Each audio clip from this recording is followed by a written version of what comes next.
Hello, very good evening and welcome to the first Granada reports of 2026. Well, first tonight, a man has been charged with murder after a stabbing in Bury.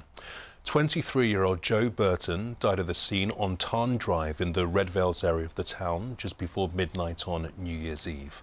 A 25-year-old man, Anthony Jr. Murray, has been arrested and remanded in custody. A woman was also arrested and has since been bailed. Detectives say it was an isolated incident but are appealing for witnesses. A human rights charity is calling for empty public buildings in Manchester to be opened to tackle the rising number of people sleeping on the streets in freezing weather. It comes after a man was found dead in a tent outside the Bridgewater Hall on Boxing Day. Homelessness increased by 20% across the nation, according to figures released in December. The charity RAPA is demanding more is done immediately to help those sleeping rough. The council workers that are housing workers that know that people are dying on the streets don't want this to be happening. The local people in the city don't want this to be happening. And we absolutely know that the street homeless people don't want this to be happening. Well, in a statement, Manchester City Council said they have dedicated teams to support homeless people, but stressed that it was not always a simple or easy process getting people off the streets. Rail passengers hoping to travel through Cumbria are being warned of major disruption as a major bridge is replaced. Avanti West Coast services between Oxenholme and Carlisle won't run on the West Coast Main Line until at least January the 15th because of work to replace the Clifton Rail Bridge over the M6 motorway near Penrith. Train services will instead be diverted to the historic Settle to Carlisle line. An appeal's gone out for people to put their discarded Christmas trees to good use. Francis House Children's Hospice in Manchester is among charities saying they can be recycled to help fund vital services. Our correspondent, Rob Smith, has more. Giving old pines new purpose. Last year, these volunteers collected more than 5,000 Christmas trees in Manchester, recycling festive firs into wood chippings for a city park. And all for a donation to charity. Francis House Children's Hospice was among those to benefit. This year, they're asking those disposing of a real tree to use a fundraising collection like theirs. The hope is to raise thousands of pounds towards vital care at a crucial time of year. January for us is a difficult month. Everyone's spent everything they can do over Christmas, so charity giving does drop. So for us, a nice chunk of cash in January is crucial. Makes a difference to the kids that you help. Real difference to the children that we help, yeah. And it, from our point of view, our everyday running costs, it helps to all those things, paying our staff, all the really grinding expenses that we've got that people don't often see. Hi guys, Chris here. If you have a real Christmas tree... Coronation Street stars past and present have encouraged people to register for a charity scheme. Organisers say your now needle-dropping centrepiece can benefit good causes and the environment. It's made your home look beautiful over Christmas period and the New Year. You can give it a better life afterwards. So the chippings go into Withenshaw Park and they're used for pathways, they're used for flower beds, they're used around the park and the farm, and they just upkeep the park. Fundraising collections run across the northwest. There are just days left to register for one. Rob Smith, ITV News, Manchester. One of Liverpool's most trusty tugboats is hoping to be back in operation in the new year. Built in the 1960s, the Brocklebank has served the port of Liverpool without so much as a rusty anchor. But she's currently out of action as she gets a much-needed refurb, as Paul Crone discovered. After working loyally for over 60 years on the River Mersey, a little maritime TLC is always welcome. The tug Brocklebank, launched in 1964, has seldom had a day's sick leave, or should we say seasick leave. Now she's in dry dock at Camel Head shipyard whilst vital repairs are carried out. We open up the sea valves, overhaul them, put them back, open up and inspect the tanks and what have you. And as you can see there, renewing some of the steel work for the fenders. And here's a tip for would-be filmmakers. Interviewing someone in a working dock does have its drawbacks. And they keep the ship in amazing condition. The tug was purchased by Merseyside Maritime Museum in 1989 and manned by experienced mariners on behalf of the Friends of the National Museums, Liverpool. Normally berthed in the Albert Dock, she also attends maritime festivals around the coast of the United Kingdom. Brocklebank is a really great example of a kind of a working vessel from the Mersey. 61 years old now, so a really sort of a key part of Liverpool's life is the idea of the working port, and something like the Brocklebank really just exemplifies that. And the call has gone out looking for volunteers with engineering skills to keep the Brocklebank in shipshape condition.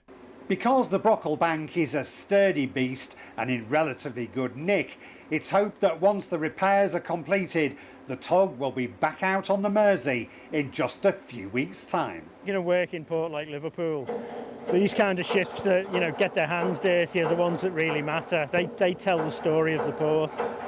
It already looks like this grand old lady is keen to get back to sea. Paul Crone, ITV News, Birkenhead.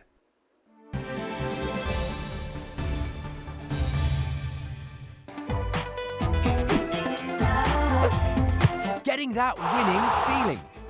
FOW, sponsor of the Granada Sport Report.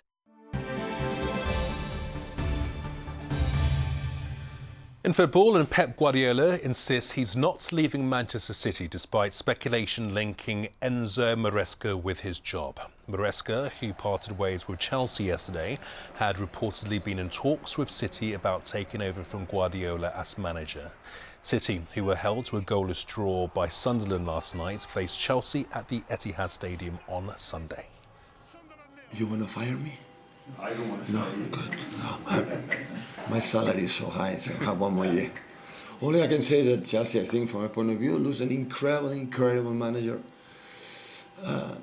Incredible person, but this decision from the hierarchy from Chelsea, so nothing to say.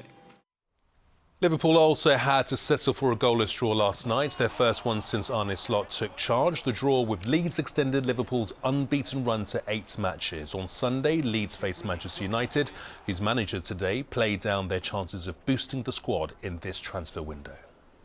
We have no conversation in this moment to have any change in the squad. There's a process, there's an idea that is going to continue. We are near the places of Champions League, but we are near also for like 8 teams behind us. So let's focus on the next game. This weekend sees Preston take on promotion rivals Bristol City. North End climb back into the Championship's playoff places with a 3-0 win against Sheffield Wednesday last night. Our other North West winners included Salford City, who beats Barrow 2-1 in League 2, and Crewe were 4-1 winners at home to Cheltenham Town. Elsewhere, Tranmere Rovers picked up a 2-0 win from their trip to Harrogate, while Accrington Stanley beat promotion-chasing Notts County 1-0. In darts, Warrington's Luke Littler is in semi-final action at the World Championship shortly. Last night, the reigning champion booked his place in the Final Four with a 5-0 win in the quarter-finals. His semi-final is against fellow Englishman Ryan Searle. Finally, to some emotional scenes coming up on Coronation Street tonight as the character Debbie Webster marries her partner Ronnie Bailey. Fans of the show will know that Debbie, who's played by the actress Sue Devaney, has been diagnosed with vascular dementia. So a real-life dementia choir called Vibrant Voices joined her to make the big day even more special. Carno Whitmore reports. On the top of the world, looking down on creation, and the only explanation I can find. Sue Devaney, I love seeing you on Coronation Street. Oh, I love you. I just love seeing you here.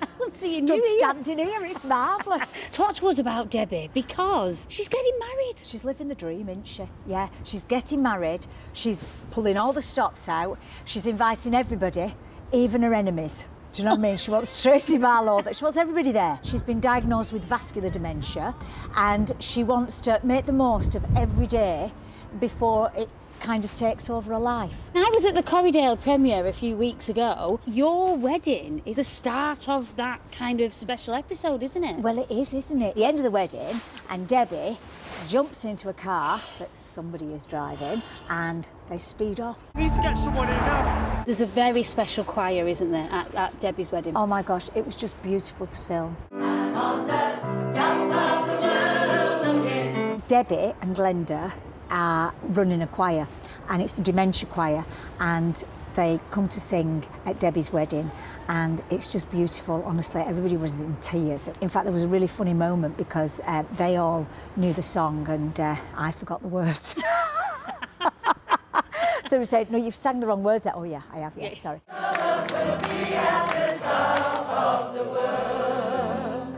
Claire, watching you in there, it's heartwarming. This is the Vibrant Voices Choir. We're here at Bowden Parish Centre. We have people living with dementia, stroke survivors, people living with Parkinson's. People come because it's being part of a community. You're going to be on Coronation Street for Debbie's wedding. It's amazing, and it was just the most wonderful experience for everybody. It was a real honour to be there. Top of the world looking. David started off with progressive aphasia and then into dementia, so conversation-wise is not good. So for him to get out is fantastic. It's a lifeline, I guess. Yes, it is, Yeah. very much so. You were brilliant singing, I was watching you. Was it his mouth move? Very fun. It's a great feeling, actually. And that's better than going to the pub, going to the cinema, going to the theatre. I'll come here any day of the week. I arrive and I say we're going singing, he just lights up. Barry, is that right? Does singing make you happy? No. Barry, you're a star, and all of you are. And you're all on Coronation Street. I was behind the scenes, but the real stars were in the front of the camera. And Sue Devaney is one of my favourites, and she sent the choir a message. Hello all my friends at the choir.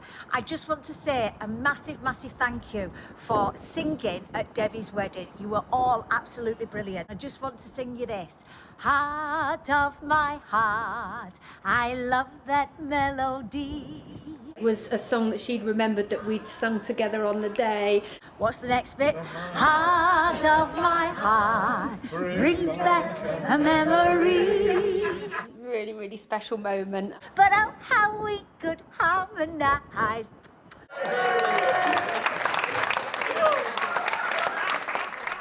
And Coronation Street is on ITV1 tonight at 8 o'clock. Now, anyone brave enough to step outside today will know it is freezing out there. One place where they're used to the cold is near the A537 Cat and Fiddle Road near Macclesfield, which was closed earlier because of snow and ice. They've also had a dusting of snow in nearby Buxton. The Met Office has warned those travelling to take care on the roads as the icy conditions are expected to continue into the weekend. Here's Joe with the weather. Mum, wet wipes, toilet or bin? Bin. Why? United Utilities sponsors ITV Granada weather. Hello, a very good evening to you. The settled but incredibly cold theme continues. A blast of air from the Arctic giving us a dry end to the week and start to next. Brisk winds though, hard frost to come by night, and even in the sunshine feeling very cold by day. We continue to feed that cold air in from the Arctic as we head through into next week as well. So although temperatures by day on paper could reach 3 degrees, it will feel sub-zero in coming days. A few flutters of sleet perhaps at parts of Cheshire tonight, but for the most part dry and well below freezing, temperatures plummeting to -5 or -6. Cater for a few icy stretches if you are heading out, and it'll be a very hard frost to wake up to tomorrow. The sun is up at 8:28 and sets at 3 minutes past 4. Now for the northwest of England and the Isle of Man tomorrow, a bitterly cold day but dry with lots of beautiful sunshine on offer. Needless to say, bundle up warm if you are heading out. 2 or 3 degrees will feel more like -3 tomorrow afternoon. Another frost to come tomorrow night, and the outlook pretty good actually if you like sunshine. Remember it's cold if you are heading out, but Sunday and Monday offering lots of sunshine. Tuesday a few flutters of snow in the air. Hard frost throughout though. Take care. Bye-bye. Cleaned up well. United Utilities sponsors ITV Granada weather. So do stay warm and stay safe. Anne's got the latest news tonight, and you can keep across the latest updates on our website, itv.com/Granada. But that is all from myself and the team for now. Have a good one. Bye-bye.